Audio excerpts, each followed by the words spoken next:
Autoline Daily is brought to you by Bridgestone, passion for excellence.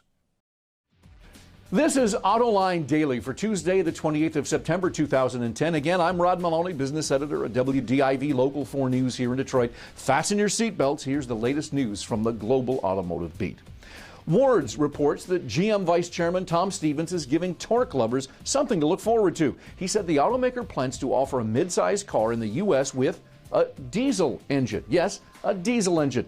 He did not mention which model is going to get the powertrain, though the Chevy Malibu seems like an obvious choice, nor did he give a time frame for its introduction. This would be the company's first diesel-powered passenger car since, well, the 1980s, and we all know what happened then. Do the words Oldsmobile and diesel ring a bell? In related news, French automaker Peugeot Citroën plans to unveil a diesel hybrid version of its 3008 crossover at the Paris Motor Show. Base price is expected to be more than 30,000 euros, nearly 41,000 US.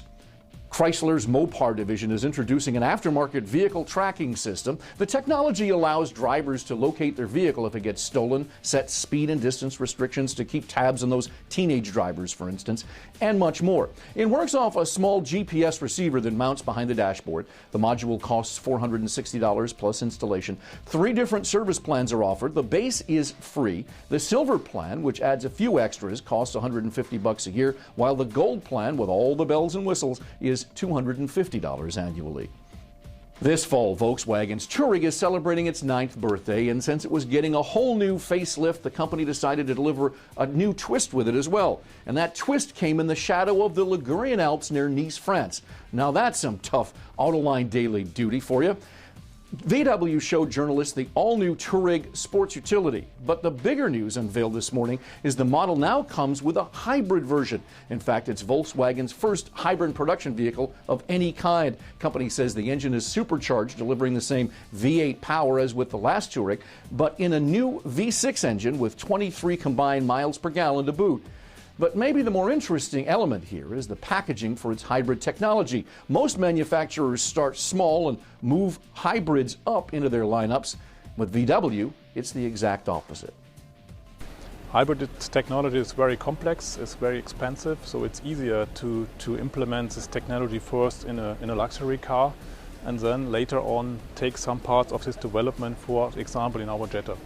For example, the whole functionality we are developing with the Touareg will go in our Jetta hybrid in 2 years.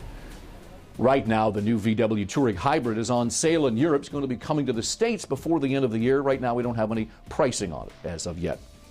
Toyota announced it will sell many cars in Japan. According to the AFP, Daihatsu, a subsidiary of Toyota, will supply the automaker with 3 mini vehicles, cars with engines 660 cubic centimeters or smaller. The first one goes on sale next year. These will be the first mini cars to carry the Toyota badge. Toyota said it wants to broaden its lineup and wanted to enter the segment because of increased demand.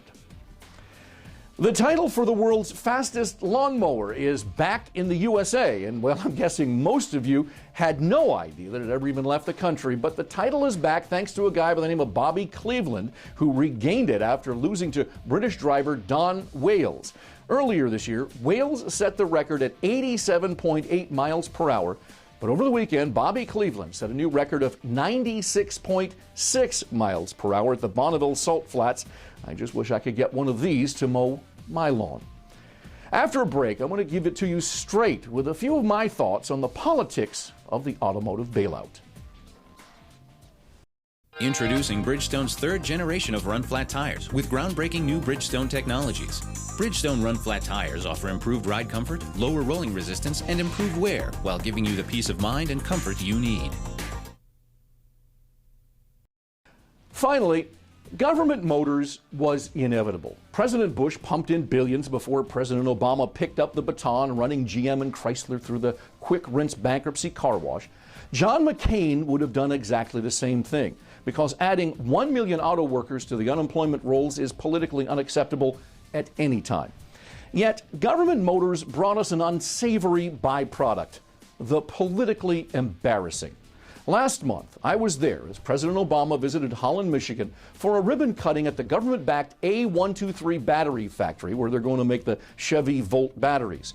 The president used his bully pulpit not only to crow about his desire to transform our highways, but to line up Republican Congressman Pete Hoekstra's head for a political field goal.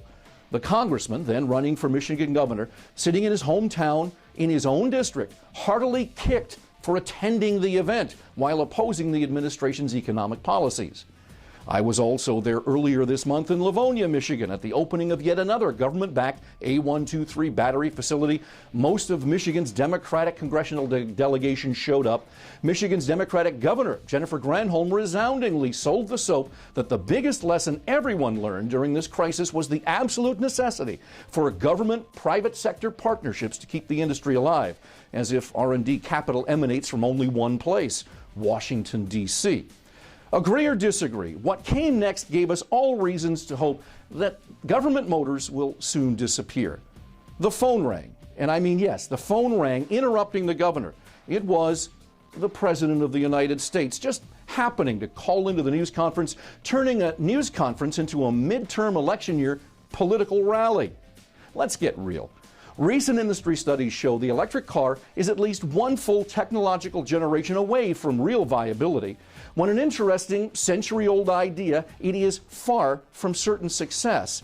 But because the federal government owns the majority of the domestic auto industry and the president himself is so heavily invested politically, we end up listening to campaign platitudes at press conferences turned electioneering stages. Now, it's not like politics and business haven't met before, but this is a new day and a new reality. The injection of political excess into every aspect of a troubled auto company's business, whether Democrat or Republican, takes away precious time and resources from recovery that could and actually should fund an R&D rebound.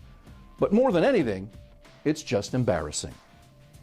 And that's it for today's show. Again, I'm Rod Meloni, business editor at WDIV Local 4 News in Detroit. Join us again tomorrow for another exciting dose of industry news and expert analysis. Same time, same place. As always, thank you for watching. I'll catch you next time.